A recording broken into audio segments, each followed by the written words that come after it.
Hello and welcome to Genealogy Quick Start. I'm Shamele, Jordon, your host. Today we have a pretty interesting show as usual, right? We have an extra special guest here today. She's living in the land that I miss, which is Utah. I miss going to Utah every year. I need to pick it back up again. We have Annette Adams, who is going to talk to us about It's Not Who You Think You Are. She's going to talk about immigration. Also, our buddies always come up with something pretty interesting. And today they're going to talk about, was your ancestors' blood boiling? Publishing and opinion. So today, let's go ahead and get started with Genealogy Quick Start. And I'm going to bring on my favorite buddies in the genealogy land. First up, columnist and editor, Jim Beidler. Hello, Jim. Hello, Lady Shamele. Next up is blogger, genealogy tip of the day. I actually think you do more than one tip a day, Michael. I swear to God. Michael John Neill. So welcome, Michael. Michael, do you do one tip a day or do you sometimes do like 4 or 5? On Facebook, whatever pops into my head goes to that page. The actual blog, it's usually one a day. But the Facebook page, it kind of varies. I'm going to say it shows, Shamele, that you're not sleeping regularly enough. Oops. You guys now know why I'm like tripping here. So today you guys came up with a very good, and this title I'm going to attribute to Michael. Jim's usually the zinger with the titles. But Michael came up with this one.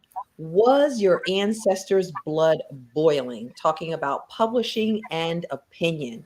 But before we get started, I'd like to know what gets your blood boiling genealogically. Well, come on, Michael. You need to go first on this one. You want me to go first on this one? Because your blood is always boiling. Well, that depends on how much caffeine I've had or not had. I would say individuals that, even when you find documentation of something good, valid, serious documentation of a fact or an event, still insist something else happened. Sometimes people have those debates in the online trees, and they just, no matter how much proof or evidence you've got, they still insist that some unsubstantiated claim is what is true. And the key is their unsubstantiated claim. I'm not talking about when there's documents that have conflicting statements in them that you can't decide what's true, but when everything says A and you've got this one person that just insists that KPRT is true, that's kind of that's frustrating. Errors in indexes get us irritated, but that's just the way indexes go. Errors in records, that's just the nature of records. But that's the thing that just kind of gets me irritated. So you're talking about tree terrors. Tree terrors. Yeah, that's a good alliteration. Easy for you to say. Yeah, I mean, Michael, I've had one of those happen to me. It was actually with my ex-wife's family, this family named Kreiser, and the family reunion. They believed this fantasy out of one of those biographical history books that their immigrant was a Frederick Kreiser, and even though that was the only thing there, I had 15 documents showing it was really a Casper Kreiser. And we actually went to one of their family reunions, and, I'm just kind of laying out all the evidence. And then this woman just nods at me and says, well, you can have your Casper. I'm going to keep my Frederick. What? Yeah. Lead the horse to water, but can't make him drink. Yeah. As far as my own blood boiling, and maybe it's not quite boiling, but as a German expert, people will come up to me and say, well, my ancestors were from Helmershausen. And I just to pluck a village out of the air. Yeah. And of course I want to tell them, how the heck would I know they're from Helmershausen? And how would I know your obscure little German village? Just off the top of my head out of 10,000 different villages. Wait, you don't know about every single, you haven't written a profile on every No, I single German what's going on? And he only picked Helmershausen because he knows I have people from there. I was wondering why you were laughing. I was like, what's going on with Helmerhausen? That's why we're chuckling about that. Well, we now both have people from Helmershausen. Yes. So my blood boils too. It boils occasionally. Yeah. Really? Didn't know that. And it definitely has something to do with trees. One is when you do a DNA test and you don't have a tree, please, and you end up spending a lot of time dragging their people back in time. So did you kind of see where you're related? And a new phenomenon, which needs to stop, Okay. is that people use their trees to dump records that may be right. So they could have multiple 1920 census records. They could have multiple marriage records to like different people at the same time. They're using it as like a storage area. That's called a shoebox. That is not a tree.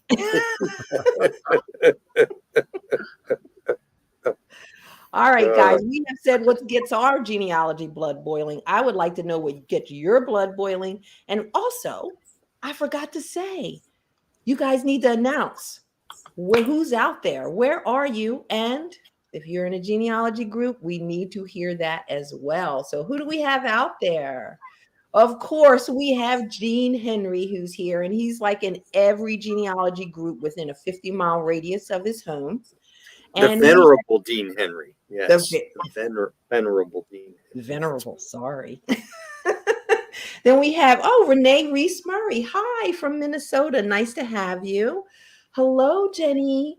Another genealogist. Oh, this must get Jenny. She was ready with the blood boiling. I think she was typing that before I asked. So she said, another genealogy telling me the village I have my relatives are in not exactly the right one.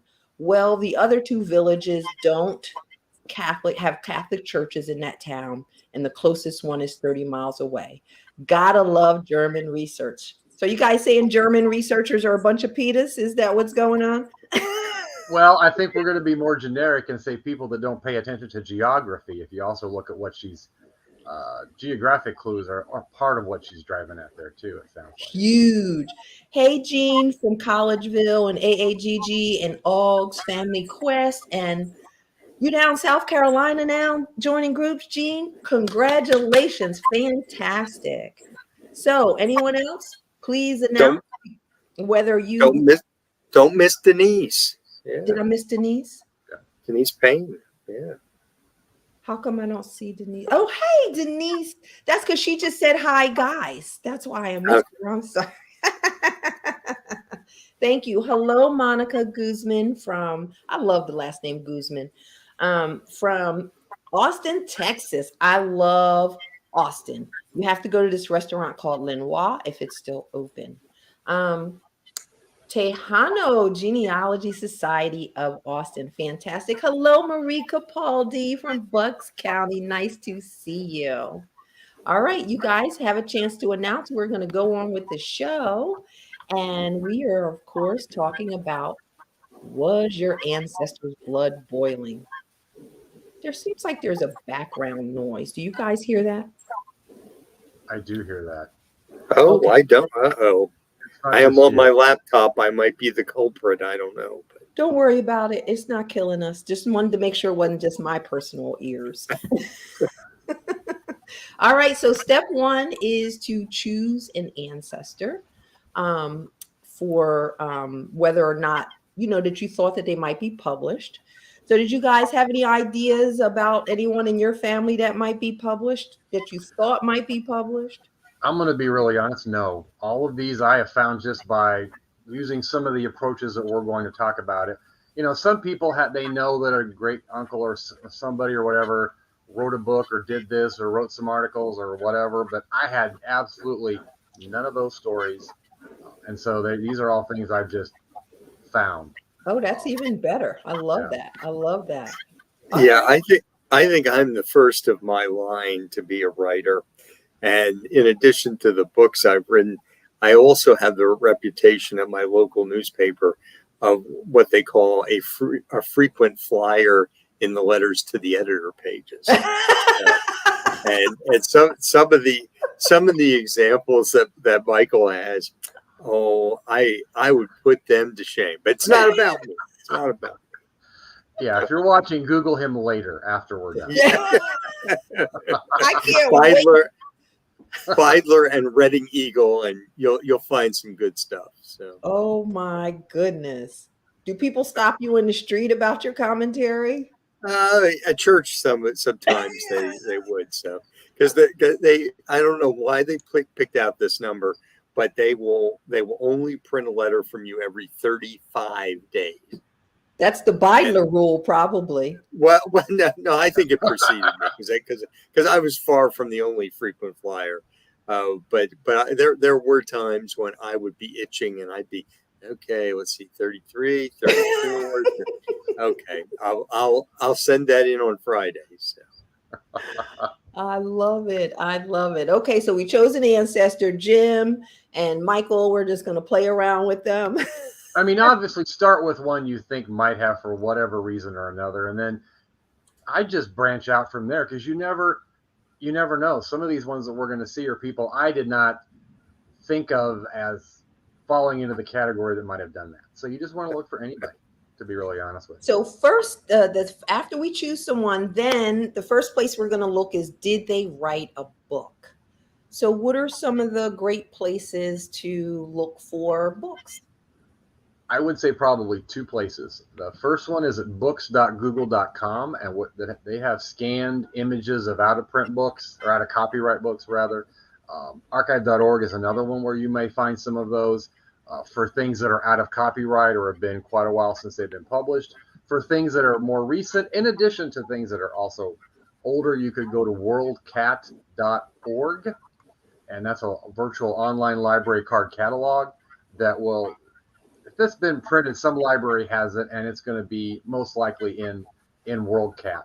The advantage to using books.google.com or archive.org is that you can probably get a digital image of it unless there's some restrictions on it. Any other places we might look for books? Those are probably there's enough on there to keep you busy for a Gutenberg. Gutenberg is another really good place too. You could also look at hathatrust.org as well. Oh yes. Yeah. All right. So we search those places to see whether or not they wrote a book. Is there anything you want to show, or do we want to go to the next step? We can just go to the next step, and then we can talk about the images all at once if you want to. That might be good. And so step 3 would be, did they write for a newspaper or a magazine? So what are some of the main places that we would check for that? Well, newspaper websites, digital images, of which we're probably all familiar, like, newspapers.com, Genealogy Bank, Newspaper Archive, the fee-based ones. Also make certain that you look at those that are free. Library of Congress, some state historical societies or libraries or local libraries would have links to digital images of newspapers. That would be one place to look. The other, in a large category. The other thing you might want to think about, and that's where a couple of these that we've got come from, are what I call they're not really newspapers. They may be occupational journals. They may be, the example we've got comes from a Farm Bureau magazine, some other trade publications. Your ancestor relative might have written for one of them as well. Don't just stick to the newspapers. If they had an opinion and wanted to express it, there are other places besides just the local newspaper where they might have done that. And books.google.com also has a lot of those scanned as well. It's not just books. But they're periodicals. Periodicals, right. Yep. Yeah. Is there a place, so Google would probably be like the best place for these trade magazines. Is there another place that might have trade magazines, or really just kind of Googling the occupation and journal? Googling the occupation. I would also look at, In addition to state historical societies, I would look at state university, look at their archives or their library page to see if they have links to those. One of the ones that we've got, that's where that was, the digital image of that was housed on a newspaper periodical website at the University of Illinois Library, and that's how I accessed it. Did we Wisconsin Historical Right. Society is another good place that has a lot of newspapers and periodicals. really Wisconsin? Yep. Okay. Also, we did you mention Percy? Would No, Percy- but we should, shouldn't we? We should. Yeah, we should. Yeah. So can one of you guys tell us what Percy is? Besides a great barber in Lawnside, back in the day? It's from the Allen County Library, and it's basically an indexing of genealogical periodicals, and I believe it covers both English and French language publications, and it's kind of a master index to genealogy periodicals and the articles in them. I don't know that it's up to date, but for German language publications covering, say, like the 1950s to the 1990s, there was something called Der Schlüssel, which is German language for the key. And again, it was an index to periodicals. Fantastic. I need to get somebody on here to talk about Percy. I think it's probably one of the most underused, fantastic sources in the world. And I don't want to belabor this, but we all want to write that book for our families, right? But we're just collecting, and we're not writing books, except for Jim and Michael. They're like so prolific. I have talked my cousin Floyd into us writing articles on a regular to our county magazine, which will end up in Percy, and our little genealogy group, African American genealogy group in Philly, is in Percy. So that's why I always encourage people to be in genealogy groups, because there is such a benefit besides being with like-minded people. You can practice your writing. You could do little things just to get little pieces of your family information out into the public, and that is one way to do it. And it's a more manageable chunk. Yes, Yeah. I like manageable chunks. Exactly. Not always. Sometimes I like them big chunks. All right, step 4. Did they write a letter to the editor? So what does I'm that? gonna let Jim address this, because that's apparently his area of expertise.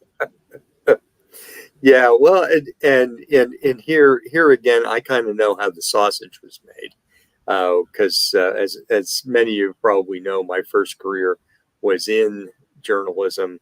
I was a newspaper copy editor, and I mean, there up until about 30 years ago, newspapers were very selective in what they printed as letters to the editor.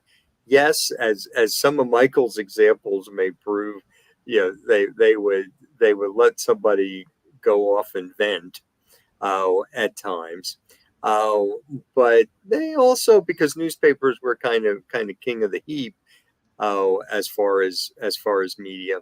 A lot of times, if they didn't like the opinion, they might spike it and not print it, and especially ones that were having clearly erroneous information.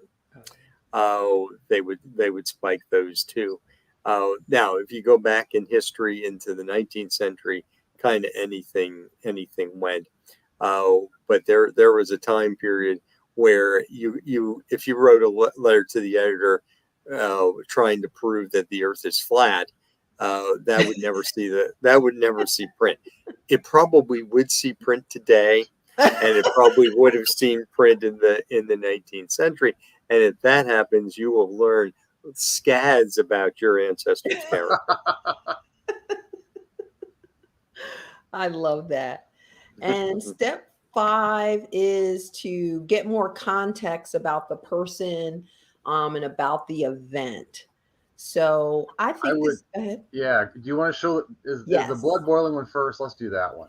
Oh, you want me to 'Cause show that one first? Okay. yeah, there's context there that I had to figure out a little bit. Okay. Oops. I hope this is the blood boiling one. Okay, I'm sharing. I'm not doing it right. Okay, let's try it again. Share I hear you screen. clicking. I'm doing something over here. All right. Is it coming? And it's almost there. Here Hey, we go. I That's did it. that's not the blood boiling one, but Hold on a second. I'll get the blood boiling one. It had a bottom to it, I thought. yes, and it had a Oh, bigger here it is. headline, bigger, clear Blood headline. boils at strikes. That's a good time for your blood to be boiling. Yeah. This one my great grandfather wrote in 1944. It was not in a local newspaper. It was in a statewide farm publication. But he was frustrated. There was a telephone strike, and I read through this, and it makes his blood boil, which was the phrase he used in the letter. He also references his 2 sons who were in World War II at this point in time as well. And he mentioned, I hear on the radio about a big telephone strike. And I read through the rest of it, and I had no idea what he was talking about. But they're apparently in 1944, and a lot of times in letters of this type, especially if it's this kind of thing, your relative's going to mention some historical event.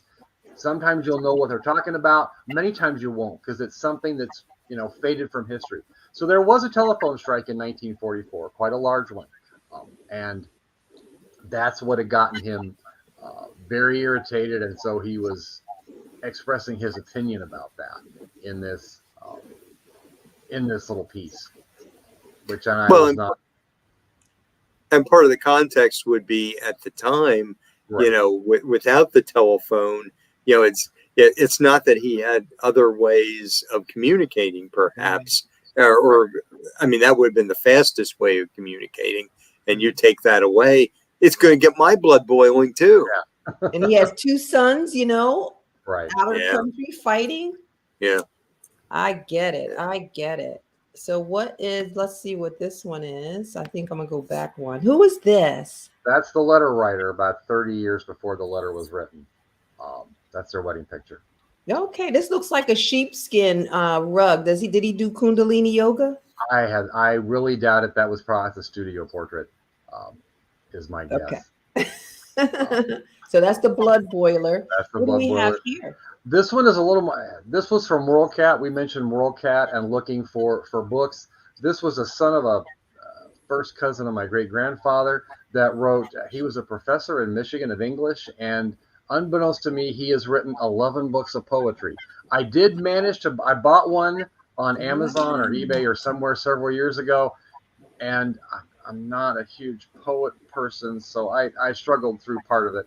But if you do find one of these books, you might, if it's out of print or older, you might want to go look somewhere else and see if you can buy a copy of it. Maybe that's why you're a rapper. You're a rhymer. You say you are pretty good at that. Yeah, but poetry and all the metaphors and the other allusions to things is not quite my strong point, shall we say. I see you more as a haiku or limerick, Michael. I am just going to let that slide. There once was a writer from Peoria who had to write a little Moria. He wrote this piece about collecting the bills, and there was not a lot of euphoria.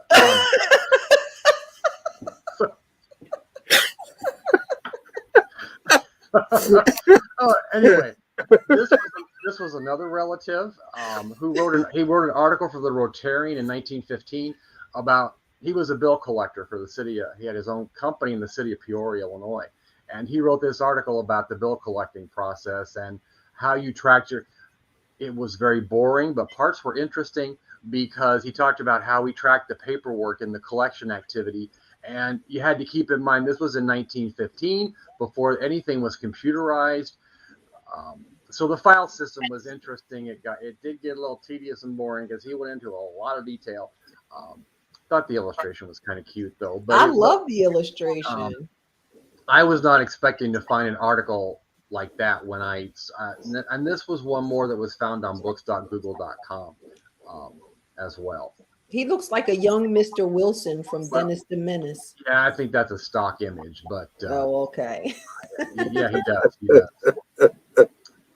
This is another one that was found on books.google.com as well. This was from 1927. This is a relative that this was in a Farm Bureau publication. These were bound, and they were in bound books, and then Google Books scanned them. He had gone to, must have been the Nationwide Farm Bureau Convention that the county had paid for him to go. And so he's written a little bit about his activities there and his viewpoints. And then he said, at the very end, he says, if we don't become organized, we will become peasants. That was how.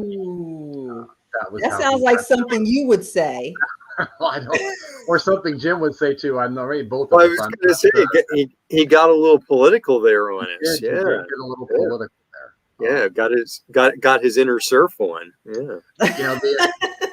The other aside was, and without going knee deep into farm politics, I had another great grandfather, same area, same time. I knew not to look for his name in that magazine whatsoever, because he had no use for the Farm Bureau. And so I looked, and he was not in there. And I was not surprised. But he was also arrested for not allowing his cattle to be tuberculosis tested in the 1930s, I think it was. Little ornery, huh? Yeah, he eventually had to have it done, but he pitched a fit about it apparently, enough to get arrested. Wow. I see a DNA match for Michael there. So. Holy chromosome painter, Batman. But right, you're funny. But a lot of, when you find one of these things, to get the backstory and the history is extremely. You'll get a very focused history lesson, but you'll get, we talk about learning more social things about our ancestors, to get in the context and all that other stuff, which is really good. But things you might encounter here, especially these letters to the editor and things of this type, can give you a real good springboard for now. Oh, I want to learn, what was he reacting to? What was he responding to? And then you can get a personalized history lesson that really reflects on your relative. Yeah, for sure. I am definitely looking my people up because they had opinions. I don't know which paper they print them in, maybe the Philadelphia Tribune. I'm pretty sure the Courier Post didn't print them. But so you're looking up this context, and then step 6 is to do additional research. So let's look at our steps. Was your ancestors' blood boiling? Publishing an opinion. Step 1 is to choose an ancestor. Step 2, did they write a book? Step 3, did they write for a newspaper or magazine? Step 4, did they write a letter to the editor? Step 5, get more context about the person and the event. And step 6, do additional research. I love that. I think you gave people a lot of food for thought. Thank you very much. And enjoy your babysitting. I will. And no more poetry next time, I promise. That was so awesome. Like, we should have put some beats. I was about to start hitting my desk or something. Like, go Michael. All right. Jim, you hanging out? I'm hanging out. Yep, I'll be back. All right. I will see you guys shortly. See you, Michael. All right. Give me a second to get us started for our extra special guest. All right. Welcome back to Genealogy Quick Start. We have our special guest now. And I did not even know Annette. I'm trying to remember. Jim, of course, is like the big matchmaker between genealogists. And he introduced me to Annette. And I don't know Annette from a stump of grass. But I spent a whole hour on the phone with her because she is absolutely fabulous. I forget what we were even talking about. I think it was community. But let's bring on Annette Adams. Hi there. Hello, Annette. How do you say your maiden name? Unrau. Unrau, just the way it looks. German is like that, right? I guess, yeah. I mean, I get lots of variations. Is it Unrau, Unrau? That's what I was, Unrau. And I'm like, it's Unrau, Unrau, Uncow, Unrau. Very good. Actually, it's the Low German variant of unquiet. That's great. I think German is just so right on point. Right?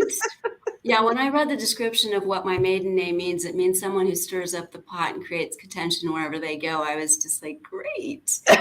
Great. I'm so happy about this. That's not you. That's not you. All right. So, Annette, we ask all of our special guests to share with us what is your 1-minute genealogy story, meaning how did you get started and how did you know that you were hooked? Well, I'd like to say that I used to hear my mom telling stories all the time. And if I think back, I remember one time in Germany, we were visiting my grandmother and she had a drawer that had pictures in it. And I wanted to look at them and she didn't want to share them with me. There was something there that she didn't want me to see. It was political, and she shut the drawer and said, "We don't talk about that." And that kind of got me curious. And then later I'd hear stories from my mom. And then when I came to the United States the second time around, I was working as a hairdresser. I trained as a hairdresser in Germany. I have a journeyman's degree because I did a 3-year apprenticeship. And I was doing hair in a little mom and pop salon that charged $8 for a haircut. And this lady came in and she'd found out where my grandfather was from in East Prussia. And the next thing I know, the next time she came in, she brought a map that she had pieced together after printing out each piece of the map to show me this little tiny village of like 18 families in East Prussia. And I think that was the moment where I was like, this lady went through all that extra effort to get that information just to me. And now the sad part is that area doesn't have a lot of records left over. Like there are very few records for that area just because of what happened during World War II. So the fact that she would go through all that extra effort and, color it in for me, and now I can see it online, but I have used that same tool to help people regularly identify a village in Germany. She brought you a map. Like that is not just a map. She printed it out on a copier this is like 30 years ago. And then she taped it together and folded it and gave it to me in the salon so that I would know where my people were from. That is true genealogy love. I'm going to figure out ways because that's so impressionable. Oh my gosh. Love her. I mean, she just really put me on the map. I mean, that's what it was. I love maps. So Jim and I and Michael, we're going to have a map conference. So you're going to be a part of our map conference. All right. So let's do your quick start. I love, it took me a couple days to realize that you were playing on the title of another genealogy show. And yours is not that. No. Where is it? It's not about who you think you are. It's not who you think you are. So what exactly does that mean? Well, oftentimes, so I've actually worked at the Family History Library on the B1 International floor, and we'd have guests come regularly, and they would think they were from places like Prussia or Preußen or maybe some other place. And really it came down to identifying a location. And sometimes we'd help people that were from the Austro-Hungarian Empire. And then they're like, wait a minute, I'm not Austrian, I'm Polish, I'm Hungarian. And it's like, it's not who you think you are. And then when they find that out, they're like, oh. And I think that's always and it's kind of like that way with DNA too. When I got my DNA results back, I found out back then that I was like 49% Eastern European. And I was like, where's this coming from? And eventually I would find out that I had Polish heritage. But I was just kind of like, my mom's 72% Eastern European. It's not who I thought I was. I mean, I was like, I thought I was German. But now it turns out I'm like 33% Swedish. So I'm like, okay, I'll own that. All right. So it's not who you think you are, which I don't have the title, and I'm sorry, I don't know where it disappeared to. But let's start with the first step, which is review census records for clues. So what does that mean? So we put 1910 through 1920. I would probably say start with 1900 through 1920. Earlier census records will provide a location of where immigrant ancestors may have come from. Those earlier ones will usually give a province or a state or a country. They're not always accurate. But the 1900, 1910, and 1920 census records will actually give you information on immigration, like when they came into the country. It might also tell you if they've submitted papers to naturalize. It may also say, something like petition filed, or it might already say that they have naturalized. And if you're looking, at a census record between 1900 and 1920, and you're not exactly sure when they naturalized, because that would be the next set of records you'd be looking for. You want to have a general idea of what time period we're looking at. And it's also important to know that before 1906, you could go to any court to naturalize. And after 1906, beginning 1907 more, so you would have to go through a federal court to naturalize. So the 1907 records after 1907, so on 1900, you're not going to see it, but on the 1910 census record, you'll definitely see it. Okay. And if they naturalized after 1907, you've got something to work with to look for a hometown origin. Okay, so we're pulling out those clues to try to figure out where they might have come from, when they naturalized, so we can get further records. So let's move on to step 2, which is to learn about citizenship requirements. So you just said one, in that before 1906 and back, you could go to any court. So that's like the county courthouse and all the big city courthouse. But 1907, federal court. Yeah, and there are some really good collections online for federal courts. Usually you'd have to write to the lower courts for those naturalization records if they're there. And they might be there and they might not be there. That's always a little bit tricky. Generally speaking, people had to be in the United States about 5 years. They needed a sponsor. The process was they had 3 different kinds of documents that they needed to file. They had a declaration of intent. Then they had their petition. It's like spacing it right now. And then finally on the last page is the oath of allegiance. And it's a really good idea to look at each one of these documents and the time frame, because there are a lot of different dates on them of what's going on and how they're going through the process. And one thing I noticed is that frequently people who had help in the process of immigrating or naturalizing, they usually went really quickly and it was very streamlined. Like there's not a long period in between when things happen. It goes pretty quick. And also if you have ancestors that served in World War I or World War II, it's possible that they might have naturalized at a military base. Oh, do we have access to military-based records? No, not really. They're a little bit more difficult to find, but if you're not finding anything, but you're seeing it on the census records, you might want to double check that. I've seen a few things, but it's kind of hit and miss. So the craziest thing that I've ever heard about citizen requirements is about women. You want to talk about that? Oh, yeah. So if you were a U.S. citizen and a woman and you married a foreigner, you would lose your citizenship before 1920. And some of these women had no idea that they had lost their citizenship. If they wanted to, they actually had to go through the process of naturalization to become a U.S. citizen. You can see it on the census records. If a woman is married to a foreigner and it says that he's foreign or that he's not naturalized or alien, it's usually just an A, you can see, yeah, that's perfect. So like on this document here, we have a gentleman here at the top, Mori, and he is Japanese. He's an alien. He came over in 1905, and his wife is now an alien too, even though she was a U.S. citizen and she was born in the United States. So born in Wisconsin. Mm-hmm. And now she's an alien. So this did not apply to men. No, it was only for American women. Yeah, that is an interesting point. I never thought about that before. The other thing that's kind of interesting too is it was derivative citizenship. So when, for example, a woman and her husband were both foreigners and he became a U.S. citizen, up until a certain point, I think it was up until 1920, both her and the children would all become U.S. citizens at the same time. And then after that, it was more common for women who were foreigners to apply separately for U.S. citizenship. And it didn't really make sense for foreign women to apply for U.S. citizenship before 1920 because they couldn't vote.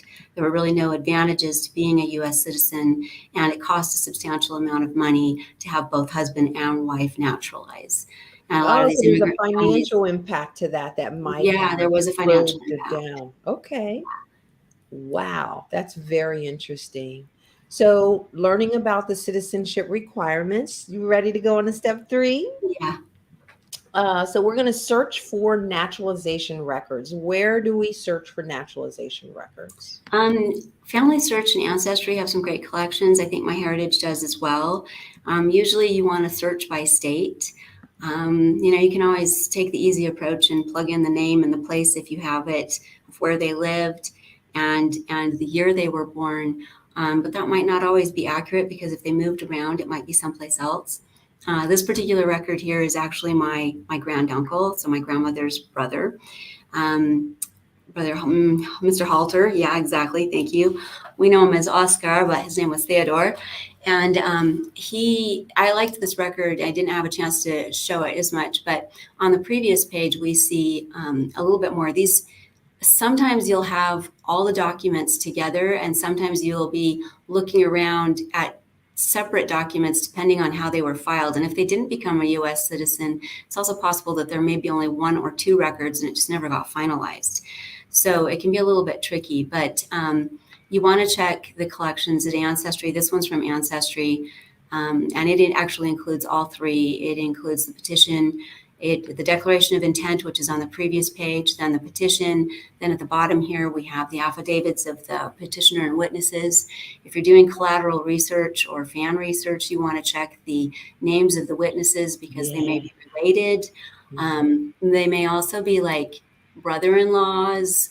So you really want to really look through it.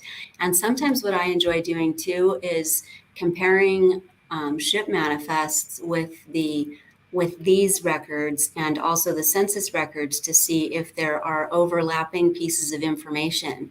Like on this, if it tells us he came over in 1924 and he's going through the process of naturalization in 1924, I would want to check the 1920 census record for Albert Tiedemann and Charles Röder to see, are they living in the same place, and also find out when they naturalized, because Röder and Tiedemann definitely look German to me. So it could be that they might be related or connected in some way or another, and there might be other records that show more information about them.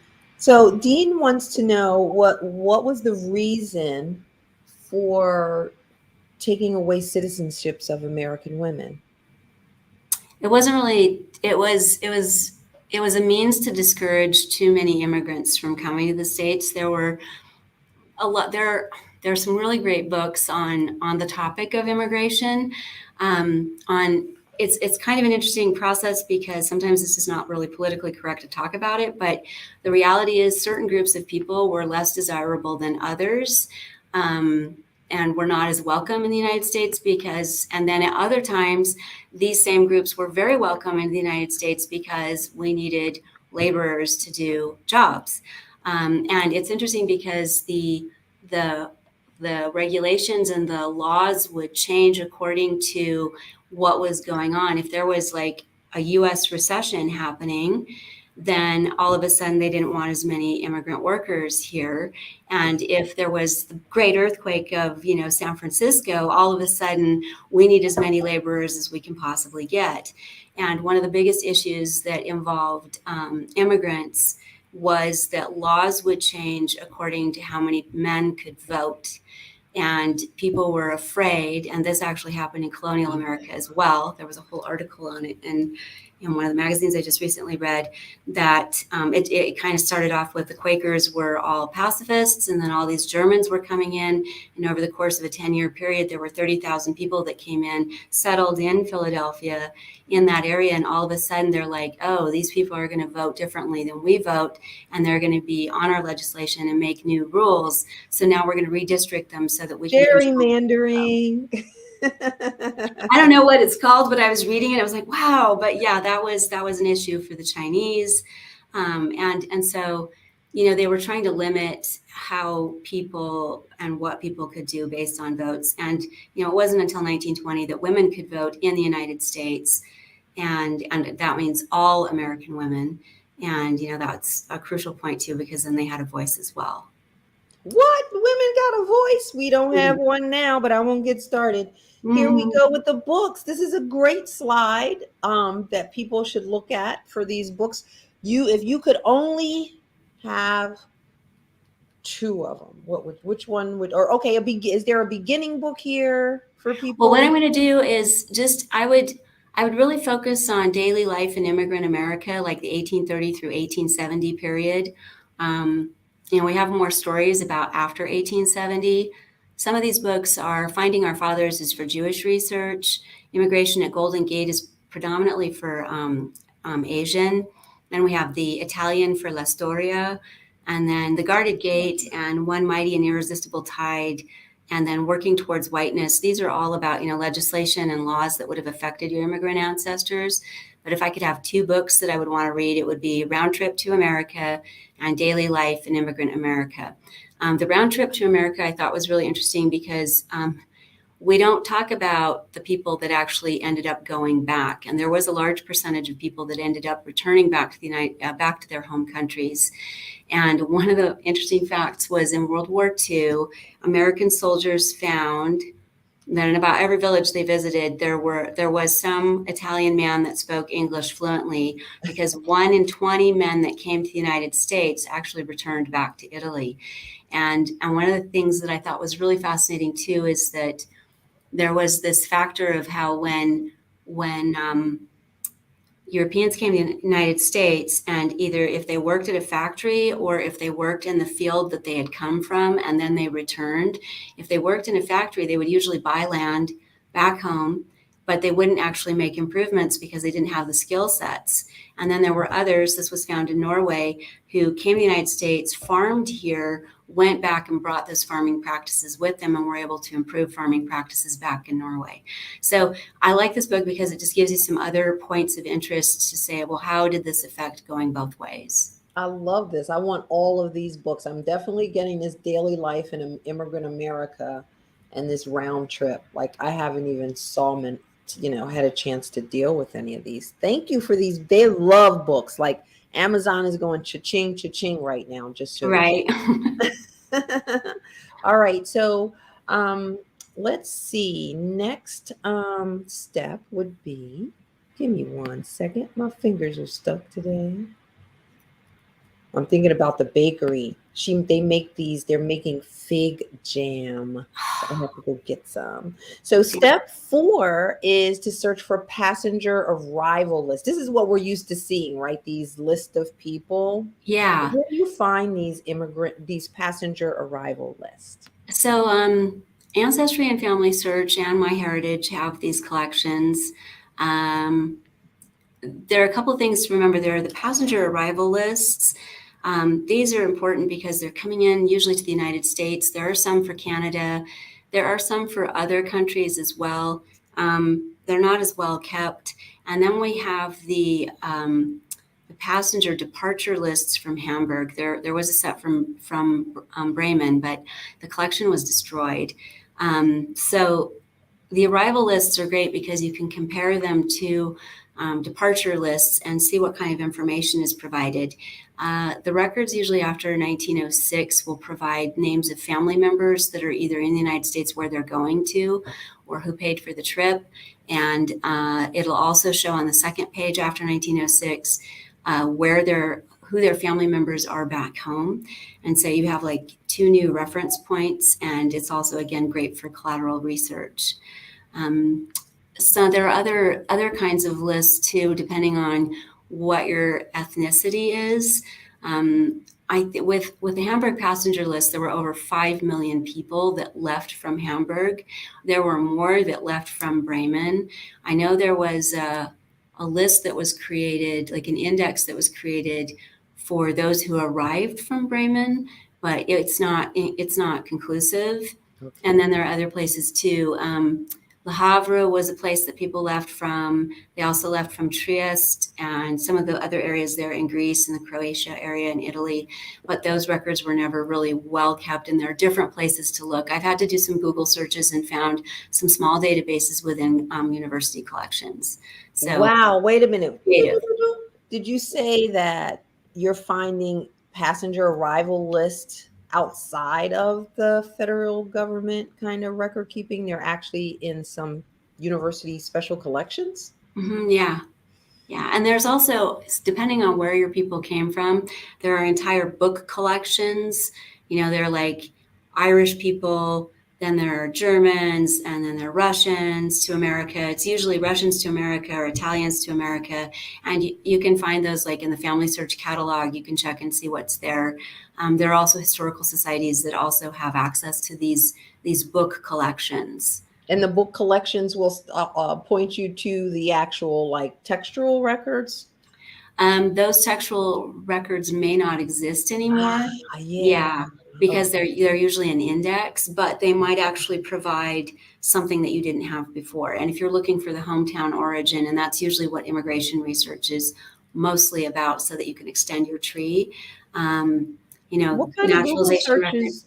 What kind of Google searches would you do to kind of get to those? Are you going to put from a specific immigrants from a specific place, the town, the country?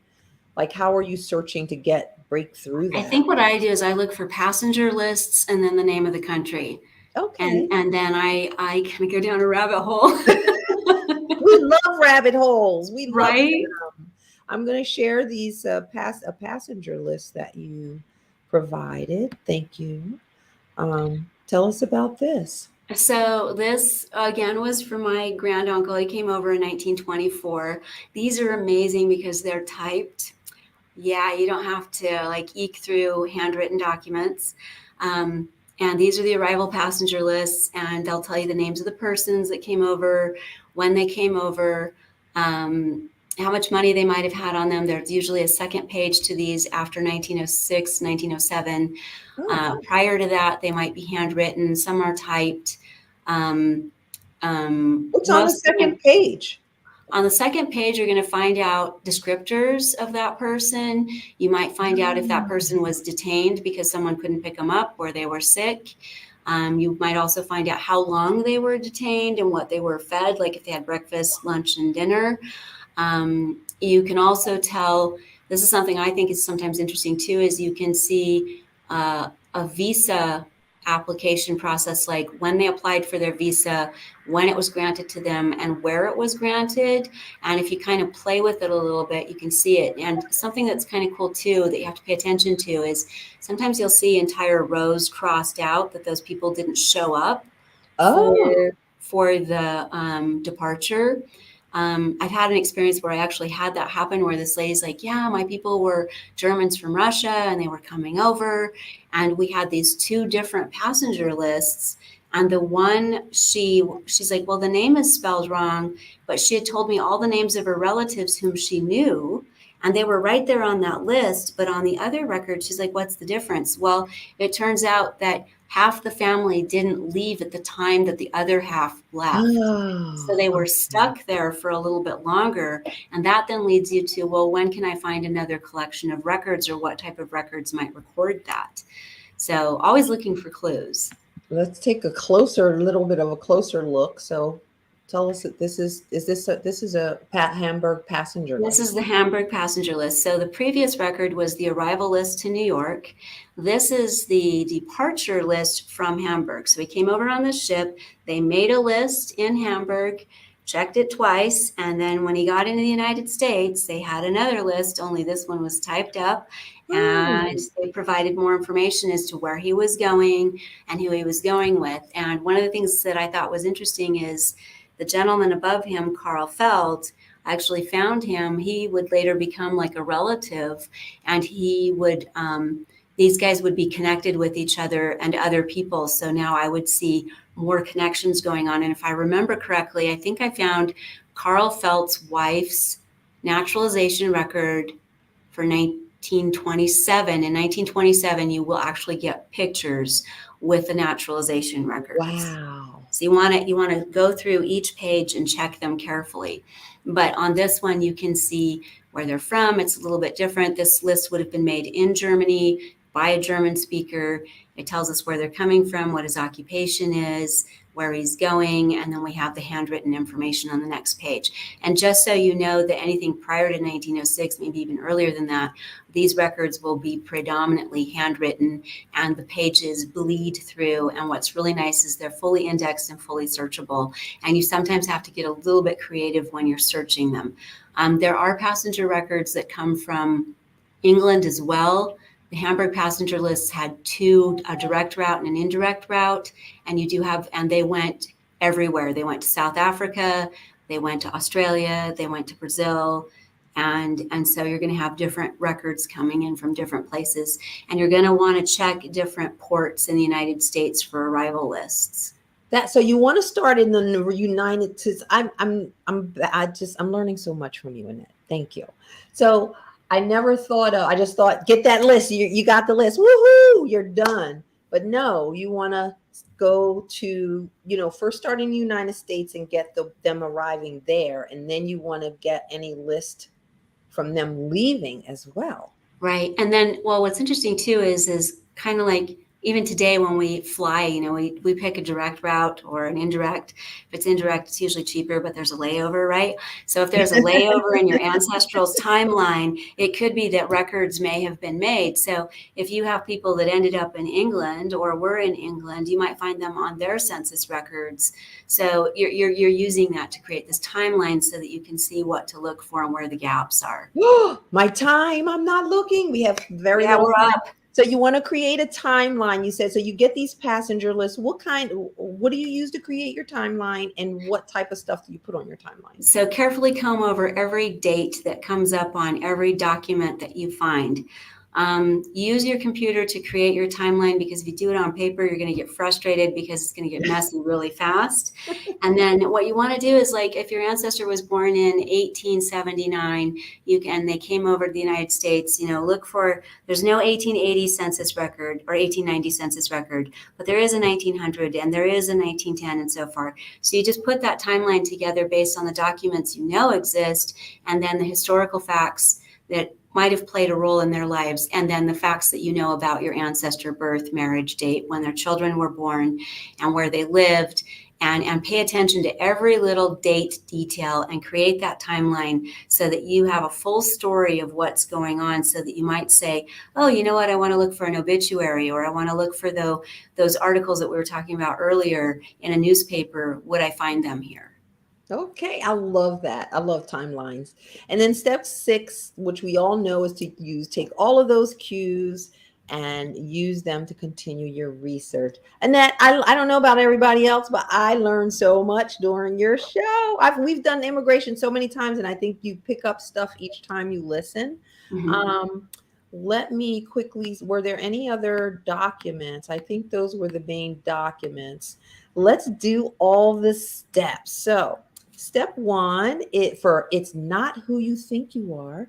Step 1 is to review the census for cues. Step 2 is to learn about citizenship requirements. Step 3 is to search for naturalization records. Step 4 is to search for passenger arrival lists. Step 5 is to create a timeline. Step 6 is to use new clues to continue the search. Thank you so much. Let's bring on Jim back, because he's looking absolutely fantastic there. How you doing? In honor of our German compatriot here. So, well, look, I've got my Edelweiss. I brought it with me, but it's more of a Swiss Austrian kind of thing. We do have one that we didn't show, and I'm going to show really quickly in my last minute. This is the most important slide we didn't show, and I'm going to show it kind of weird. Why didn't you remind me? Let's see if we can get it up there. There she is. There's my, the reason why I love immigration is because I'm an immigrant. My mother came over to the United States when she was 19, couldn't speak a stitch of English, could say yes and no, and said no most of the time. And then That's my alien registration card, my green card. It's my go card. It let me work. You always had to show your right ear. I mean, it had to be your right ear. And then that other picture is I'm about 5 years old. We moved to Zaire, Africa. My mom had remarried, and that's me as we were going to Africa. Fantastic. Thank you so much. Jim Maria says very dapper, dude. Denise says she learned a lot. Yes, I have to show that one because we need to pump Jim up. There we go. Yeah, we gotta see that hat. So what's on the side? All right, The guys, color? we have to end. Thank you so much for being here. See ya. Thank you. Bye.